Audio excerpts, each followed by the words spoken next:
سلام، جلال هستم با چالش چهارم.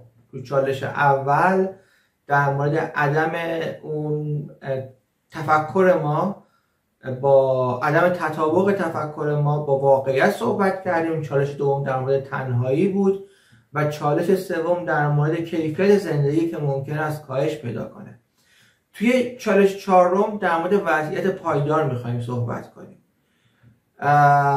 در مورد خودم مثال بزنم تا بتونیم معنی وضعیت پایدار رو بفهمیم. من توی ایران خب یه شغلی داشتم که توی اون لول کاری که من کار میکردم درآمد خیلی اوکی داشت، خیلی خوب نبود، پایینم نبود، خیلی معمولی بود. بعد ولی خوبیش چی بود؟ خوبیش این بود که من میدونستم که این شغل تا آخر عمرم دارمش، یعنی اینطور نیست که این شغل رو از دست بدم، همیشه هست برام. حقوقش خیلی معمولیه ولی همیشه هست.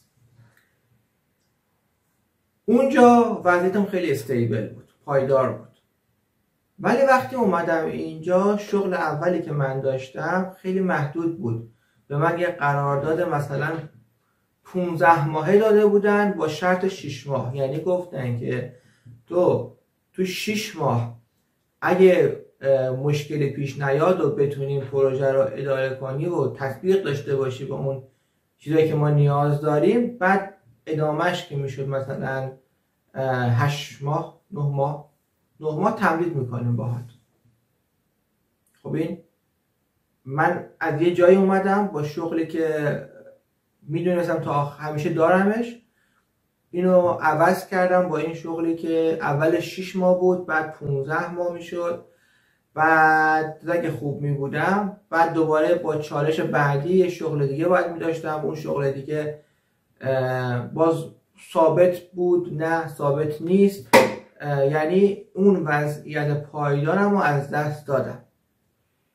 یکی دیگه از این چالش هایی که یه نفر داره از دست دادن وضعیت پایدارشه. یه نفر حتی ممکنه شغلش رو از دست بده، یعنی اون یه شغلی داره توی ایران و اینجا دیگه مجبور از دستش بده اگه بخواد بیاد اینجا، یا بالاخره باید به اون شغل کاری بکنه. این وضعیت از دست میده. این یکی از اون چالش هایی هست که خیلی ها ممکنه حتی در واقع حاضر نباشن این کار رو انجام بدن. من برای خودم دوراهی بود واقعا، یعنی مونده بودم که فکر میکردم مثلا با خودم، یادمه میگفتم یا این مسیر رو باید برم یا این مسیر. آخرش یه سری تفکراتی که تو ذهنم داشتم باعث شد تا مسیر دوم رو برم، ولی واقعا برای من چالش بود. من بهش فکر میکردم، میگفتم چی کار کنم. میگفتم آیا میارزه؟ بعدن اگه نتونم شغل گیری بیارم چی میشه؟ بعدن اگه بعد یه سال دست و پا شکسته برگردم ایران چی میشه؟ خب این چه چالش بزرگی بود برای من. البته خوشحالم کردم مسیر دوم انتخاب کردم، ولی باز دوباره باید بهش فکر کرد قبل مهاجرت که اینجا حداقل یه وضعیت ممکنه یه وضعیت غیر استیبل داشته باشه یه نفر اولش. البته این اتفاق واسه همه نمیفته، من اینو بگم.